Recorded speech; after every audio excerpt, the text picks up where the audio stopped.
Muy buenas noches, soy Gerardo Viloria, quien le da la bienvenida a su programa En Voz Alta.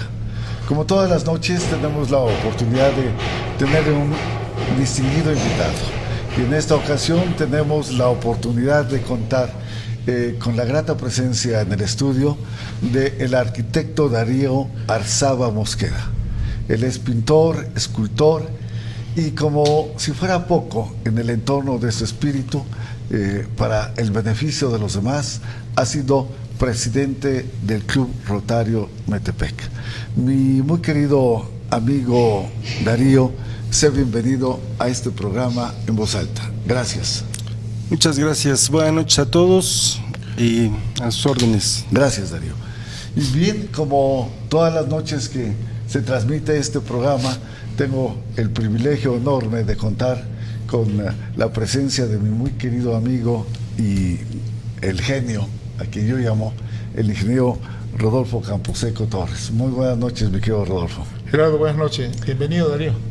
Gracias. Y de igual manera a mi muy querido amigo, hermano, el maestro, ¿sí?, que es nada menos docente con 44 años de ejercicio en las aulas ininterrumpido en la Facultad de Derecho de esta magnífica y prestigiosa Universidad Autónoma del Estado de México, el maestro Ernesto Rodríguez González. Muy buenas noches, Ernesto, bienvenido y gracias una vez más. Gracias, mi hermano querido, buenas noches a todos, especialmente al invitado, nuestro arquitecto Darío, pero quiero mandar un mensaje en cuanto a dar las buenas noches al auditorio que constantemente ve este programa En Voz Alta, en donde se ha visto la diversidad de los temas y ahora es un tema fundamental sobre la cultura, artes principalmente, y con un personaje que es Darío. Muchas gracias. Sí.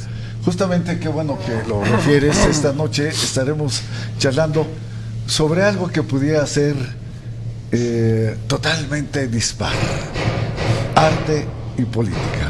Sin embargo, las dos expresiones del quehacer humano tienen la misma esencia. Ya lo charlaremos un poco más adelante y mientras tanto déjeme referir un poco quién es nuestro invitado de esta noche. El arquitecto Darío Arzaba Mosqueda es licenciado en arquitectura en la Facultad de Arquitectura y Arte. Su experiencia docente como catedrático desde 1984 en diversas instancias de la UAM. Ha participado en cursos y concursos desde 1978 a la fecha, más de 24 nacionales e internacionales.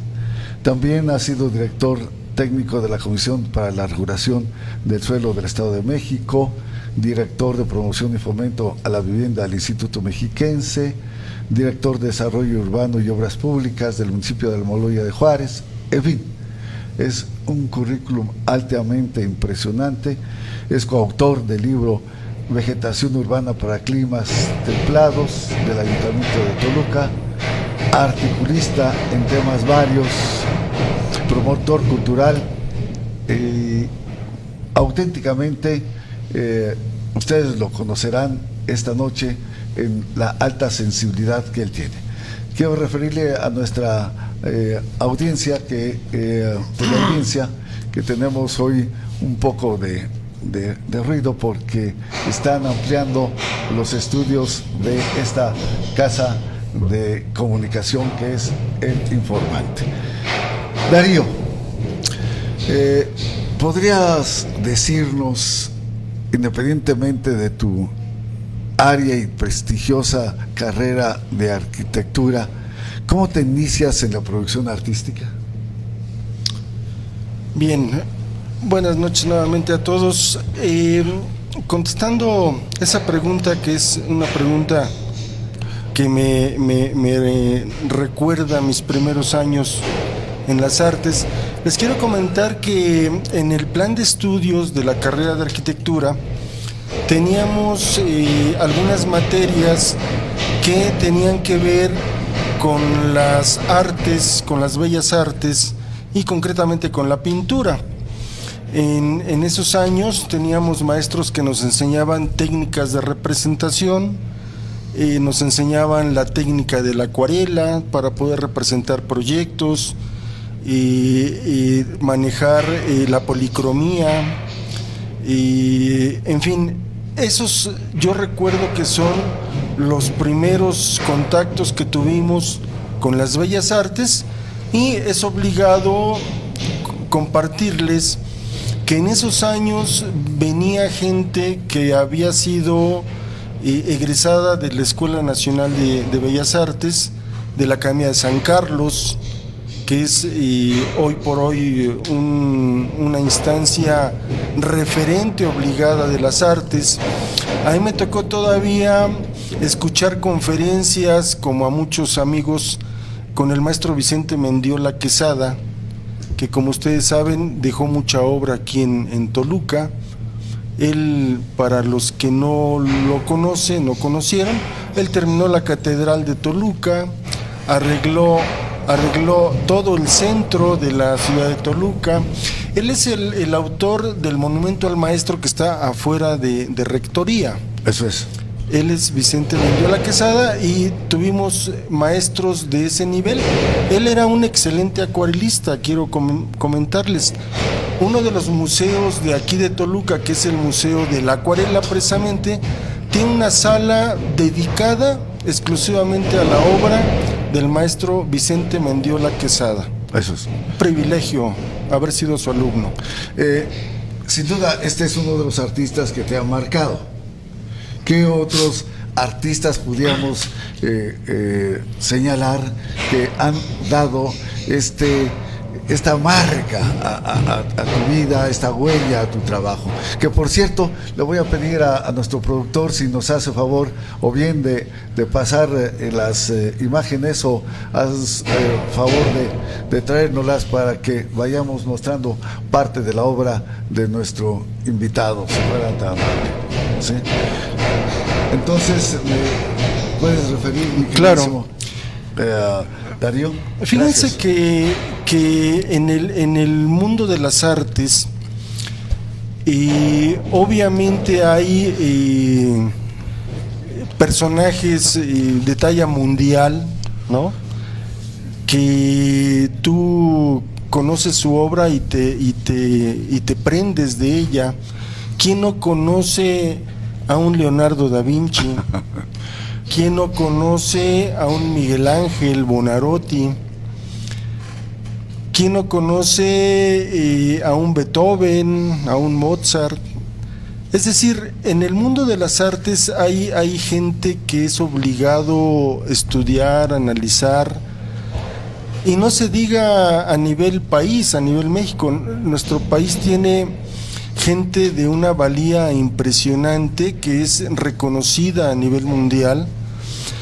La escuela muralista, tenemos a gente del nivel de Tamayo, tenemos aquí en el valle de Toluca, pues tenemos gente como el maestro Leopoldo Flores, como Luis Nisizagua, tenemos gente que el propio Fernando Cano, que es una excelente persona y un gran escultor, Ignacio Barrios de Zacualpan es un acuarelista excepcional. Entonces han sido muchas las personas que es obligado tomar como referencia, y yo diría que ellos han sido nuestros guías, nuestros maestros para poder analizar lo que se produce de arte a nivel local, a nivel nacional y a nivel mundial. Eso es. De Oaxaca tenemos al maestro Toledo, que hoy en día es también un ícono polémico, ¿verdad? Sí, así es. No sé si contesté a tu pregunta. No, sí, cómo no. A ver, que ahora quiero que nuestros queridos amigos, Rodolfo, nos pregunte o charle acerca también de estas obras que tenemos y que yo te rogaría las fueras viendo y mostrando y que nos los vaya refiriendo, si te parece, Rodolfo, aquí nuestro amigo Darío, cuál es el significado, por qué lo hace, qué le motivó, en fin, ¿te parece? Sí, correcto. Mira, Gerardo, esta imagen que tengo aquí al frente, Ajá. a mí me gusta mucho por sus colores. Discúlpame, yo tengo problemas de daltonismo y otra serie de deficiencias en la visión. Hasta hace algunos años yo nada más veía los 7 colores. Y a partir de ahí la definición me era muy difícil interpretarla muy bien. Cosa que cualquier mujer en el mundo identifica los colores, pero con todas sus modalidades. Cuando a mí me dicen que yo lo veo rojo, me dicen, no es fuchsia, ah, caray, este rosa qué es, ¿no? O sea, la mujer tiene una mejor visión desde mi percepción, ¿no? Por ejemplo, esto que es una... Bueno, les comento. La gente que nos dedicamos al arte, en este caso las artes plásticas, la pintura en particular, tienes un discurso, cualquier artista maneja un discurso en el que produce cosas consciente o incluso inconscientemente. Es muy importante esto porque yo invitaría a nuestros amigos televidentes que cuando se acerquen a un museo, que es una invitación que hago, y conozcan la obra de algún artista, vean la obra, analícenla y vean precisamente eso que tú comentas, cómo manejaron los colores, qué es lo que el artista quiere comunicar. La técnica, hay muchas técnicas, obviamente el óleo es el rey de las técnicas, pero hay otras técnicas como la acuarela, el pastel, el acrílico, el lápiz. Cada técnica tiene su chiste. Entonces, cuando tú te paras frente a una obra de un artista, sí es importante que veas cuestiones como la composición de la obra, el discurso que trae, los elementos que maneja quizás en forma constante en sus obras. En este caso, esta obra que tú me estás comentando es un juego de formas y de colores que en el arte se llama una corriente abstracta. La interpretación queda en parte en el espectador que ve la obra. Porque hay una cosa curiosa, cuando tú haces una obra, tú la terminas y la obra ya deja de ser tuya y es una obra pública para que el público la pueda interpretar. Ernesto. Sí, la arquitectura es la base que ha mencionado nuestro querido Darío, pero él es pintor y escultor también. Y me llama la atención 2 pinturas que está aquí, una mariposa y esta, que es lo más importante, y yo me refiero a la interpretación que se le da, y en relación a lo que comentaba también Rodolfo, es que el artista, de acuerdo a su visión, es como pinta, ¿sí? Y los colores no son, decir, este es rojo porque es rojo, no. Le da un colorido específico el pintor, el artista. Por eso yo pregunto aquí, ¿qué buscarías como artista, independientemente de la arquitectura, la pintura y la escultura? Entonces, ¿qué buscarías como artista en el entorno del universo? Por ejemplo, Leopoldo Flores, él habla del universo y hace una relación filosófica muy importante desde el punto de vista de la pintura, de la creación del hombre y su transformación. Entonces está viendo universalmente, está viendo el universo, y eso es muy importante.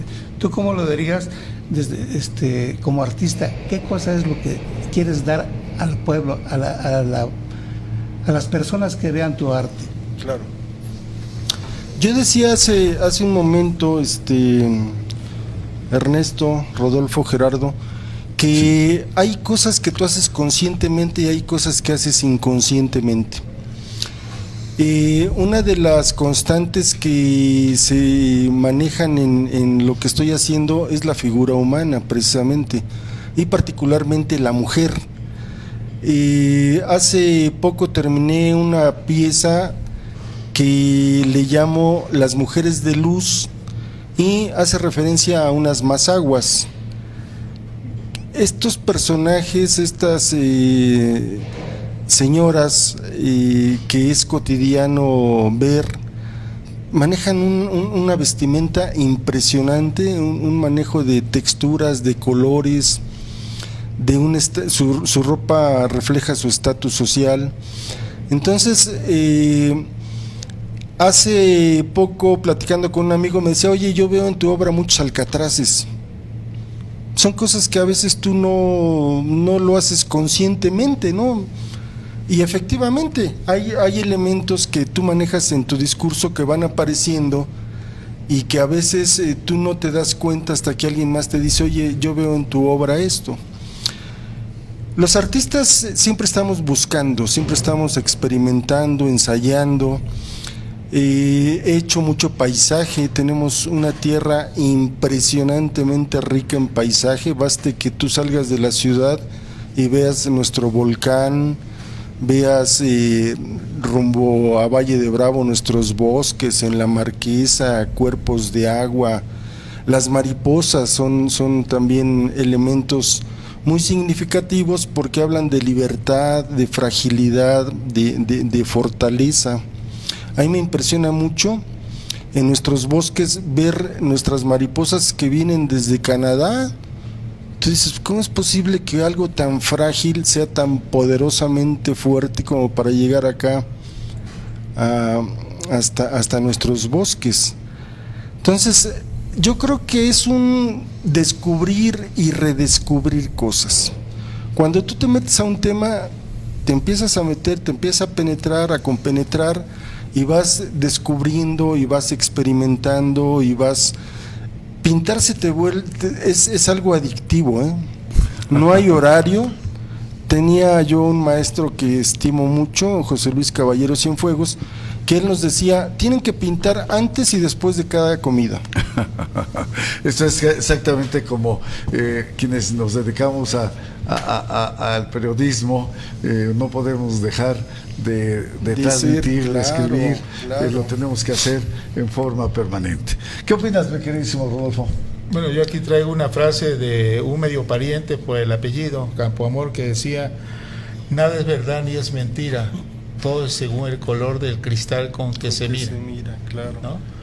En la pintura, yo tengo ahí un cuadro que me regaló un buen amigo, que de Nierman, y que cada vez que lo veo le encuentro otro significado. Sí. En serio, no le exagero. ¿Por qué no vi esto? Mira, amor, ve aquí esta parte, no la había visto. El estado emocional en que estaba y la parte contemplativa, ¿no? A ver. Fíjense que hay una cosa muy interesante en la obra de los artistas. El artista también refleja sus estados de ánimo. Si ustedes ven los girasoles de Van Gogh, que es también un ícono y una referencia obligada, el manejo que él hacía de esos amarillos intensos, esos cielos nocturnos con mucho movimiento, eso refleja la personalidad del artista. En el caso del maestro Nierman, que es también un maestro para muchos, el manejo del color que él hace es impresionantemente digno de estudiarse y de seguir analizándolo. Yo creo que hay obras que uno nunca se cansa de ver. Ahorita que el maestro hablaba del periodismo, hay libros que tú leíste hace muchos años y los vuelves a leer y los vuelves a disfrutar, porque ahora descubres cosas que no viste en una primera lectura. Así es, muy cierto. Ese es el arte. Oye, por cierto, aquí tenemos ahora que refería sobre la riqueza que el Estado de México tiene en torno a la naturaleza. Tú tuviste una muestra pictórica que precisamente se denominó naturaleza mexiquense, ¿no es así? Déjame mostrar a nuestro público precisamente lo que esto en esta exposición tuya. ¿Sí? Fíjate que esa muestra estuvo muy interesante porque hubo una época en que yo empecé a manejar el tema de los volcanes. Tenemos a un artista aquí en México que produjo muchos volcanes, el doctor Atl, que incluso leía yo que parte de una enfermedad que adquirió fue precisamente por andar en los cráteres y pintando. Pero bueno, el tema de los volcanes es un tema también muy interesante. Empecé a pintar volcanes, empecé a ver en diferentes horas, en diferentes épocas del año, la vegetación, el color de los oyameles, y de ahí surgió precisamente el material para esta muestra que se llamó Naturaleza Mexiquense. Yo creo que los que nos dedicamos a esto te vas impregnando del contexto. Si tú fueras, por ejemplo, tuvieras la oportunidad de ir a otro continente, seguramente tu obra reflejaría lo que veas, las costumbres, la cultura de la gente, lo que comen, cómo se visten, qué problemáticas tienen, qué sueños tienen. Entonces, el tema de la naturaleza mexiquense, también el Estado de México tiene mucho que mostrar, mucho que ver. Somos un estado y un país impresionantemente rico en recursos naturales. Sin lugar a duda. Sin lugar a No duda. cabe duda. Así es. Alguien me decía alguna vez: oye, Darío, ¿tú a dónde te gustaría vivir? En México. O sea, eso ni se pregunta, ¿no? Claro. Veo dos cosas aquí muy Oye, interesantes. pero antes déjame decir lo Sí. siguiente. Aquí también Ernesto le gustan justamente la naturaleza y tiene en su sitio que podríamos decir su despacho, una obra que está todavía inconclusa, donde estás pintando, es decir, en las paredes un mural. ¿Ah, sí? Sí, Sí. precisamente El Nevado de sobre Toluca. el Nevado de Toluca. Son ¿no? 5 por 5. 5 metros por 5 y ahí está el 25 mural. metros cuadrados. Son 25 metros cuadrados. Pero le estamos exigiendo que la Y, concluya. y ahora que estamos en este programa, me voy a obligar a terminarlo para ver la posibilidad de que lo pueda ver nuestro amigo Darío. Pero a mí me llamó la atención estas dos que tienes tú. Sí, señor. Una con mucho colorido y la otra en negro, que representa lo que hablabas de la mujer, y que son unos chiles y una calabaza. ¿Qué es lo que el artista quiere expresar para que el pueblo lo vea y lo entienda? Es que lo hago como ejemplo porque el artista debe de mandar un mensaje al pueblo, principalmente en el paisaje, por ejemplo, todas las bellezas que tenemos. Pero estas dos, ¿qué quieres mandar a la población que conozca? El colorido y el otro, que es la mujer que está aquí, negro, blanco y negro. Bien, yo creo que en esa búsqueda que hace el artista de ir descubriendo formas, colores, sabores, quiero decirles que nosotros, porque ya nos acostumbramos a nuestros mercados, pero nuestros mercados en México es todo un laboratorio de olores, colores, sabores, formas, y en particular los chiles que manejamos, las calabazas, las piñas. Hay mucha comida muy interesante. Yo de broma digo en la casa de ustedes, me dice mi esposa: ¿para qué compraste eso? Le digo: es que lo voy a pintar. Entonces esa naturaleza muerta. Claro, hay una corriente, una escuela que se manejó mucho en una época de los artistas, que son los llamados bodegones. Los bodegones, exactamente. Los bodegones surgen porque en Europa había bodegas literalmente donde se guardaban quesos, vinos. Entonces yo creo que no hay artista que no haya atravesado por tratar de hacer un bodegón. El propio Picasso lo tenía. En el caso de la mujer, que es un tema muy especial, nuestras mujeres son unas mujeres muy plásticamente muy ricas en el ejercicio de su representación. Y bueno, ¿quién no ha pensado y está agradecido con la mujer por lo que uno es?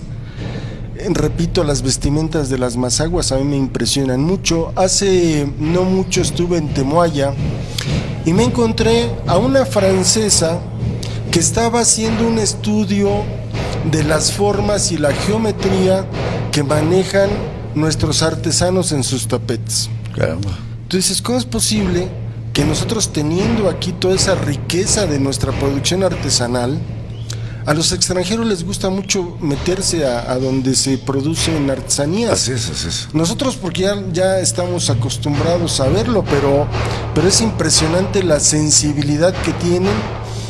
En Oaxaca yo me enteré no hace mucho de estas figuras de los alebrijes.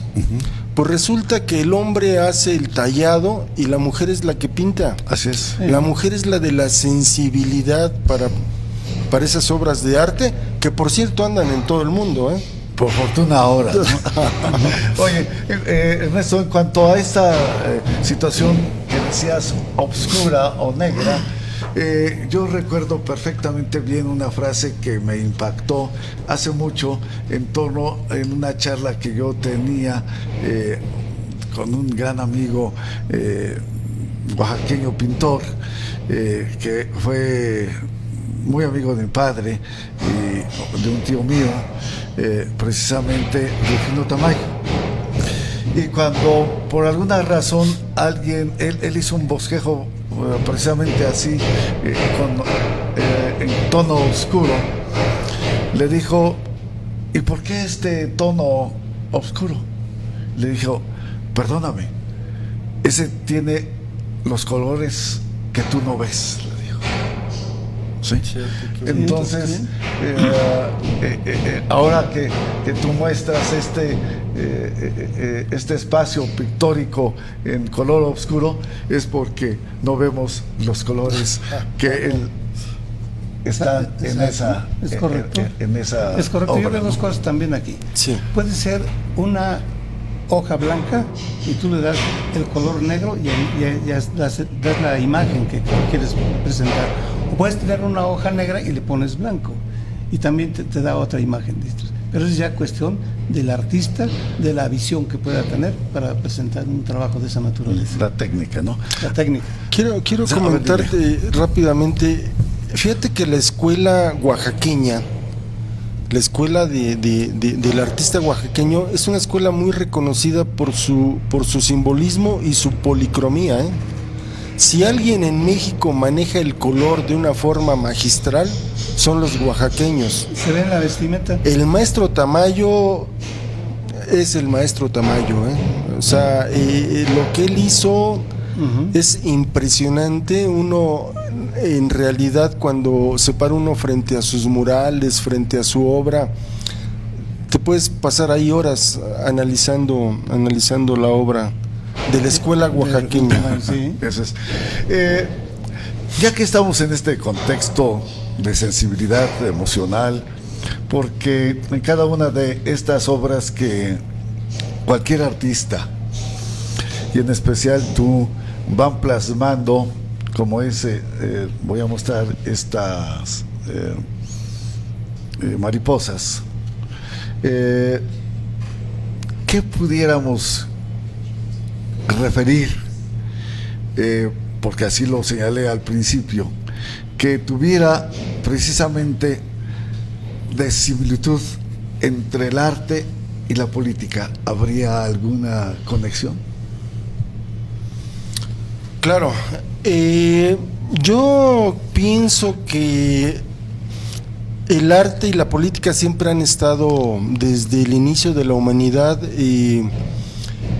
formando un binomio, y ahorita nada menos recuerdo en la cultura egipcia que hay quien dicen que duró 3,000 años, hay quien dice que duró 4,000 años.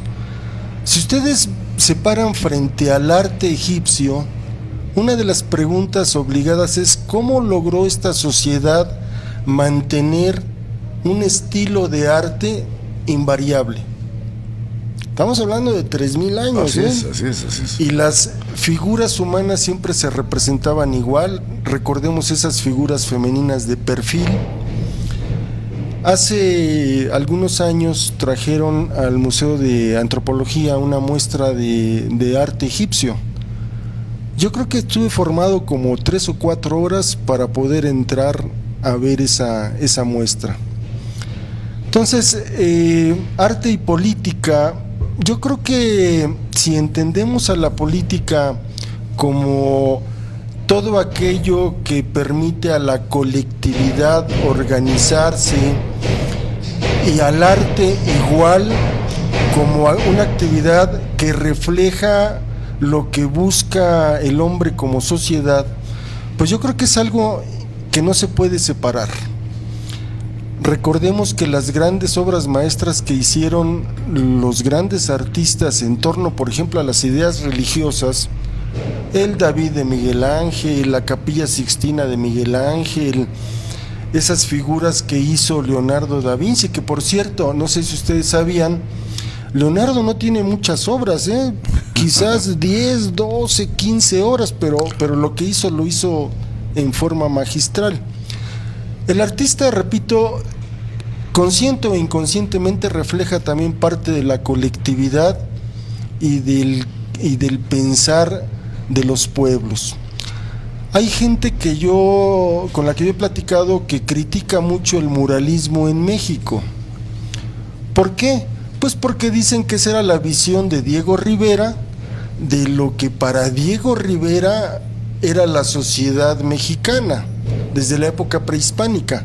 Pero bueno, en este caso el artista fue el que condujo, el que hizo un hilo conductor de la sociedad de México desde la época prehispánica y hoy en día es referente. Quizás no podríamos entender el pensamiento del mexicano sin ver una obra como la de Diego Rivera. Sin duda alguna. ¿Sí? Ya nuestro productor nos está haciendo las señas de que esto ha concluido, pero antes quisieras referir algo rápidamente, mi querido Rodolfo. Sí, es en relación a ¿qué son las asociaciones colectivas de artistas? Bueno, les quiero comentar que los mexicanos son gente muy productiva. Si ustedes se dan una vuelta por las casas de la cultura, siempre hay jóvenes y artistas que se juntan, que forman un colectivo y están produciendo obra, están buscando espacios para exponer, para vender obra. Eso es un colectivo.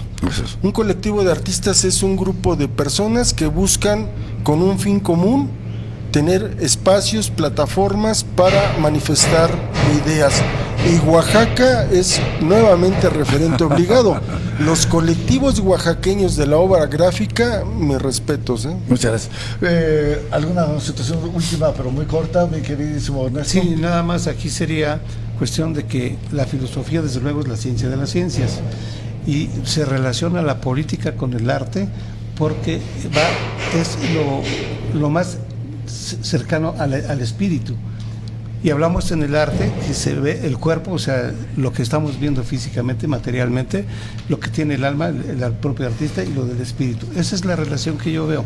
Y me gustaría que mandara un mensaje, nuestro amigo arquitecto, finalmente, un mensaje final importante en relación de la arquitectura con la pintura y la pintura y la escultura. Adelante, por favor.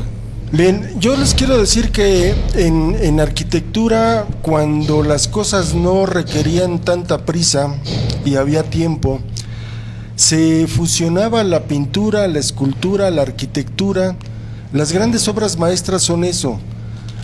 Hoy en día estamos produciendo una arquitectura muy rápida en donde se están separando esa trilogía. Pero hay artistas jóvenes, sobre todo arquitectos, pintores, escultores, que están retomando esas ideas. Ojalá y continúen. Muchas gracias. Pues Darío, quiero agradecerte mucho esta presencia tuya esta noche en este programa en Voz Alta. Obviamente, agradecerle a mi muy querido amigo y hermano don Rodolfo Camposeco, a Ernesto Rodríguez, el maestro emérito de la Facultad de Derecho, y obviamente a nuestro público que nos da el privilegio de sintonizarnos martes y jueves en este programa de 9:30 a 10 a 22 horas.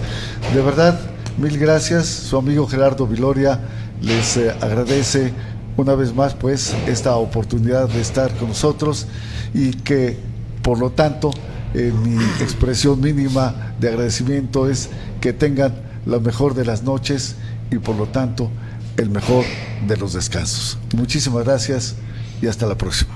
Gracias, Darío. Buenas noches a todos. Gracias. Buenas noches.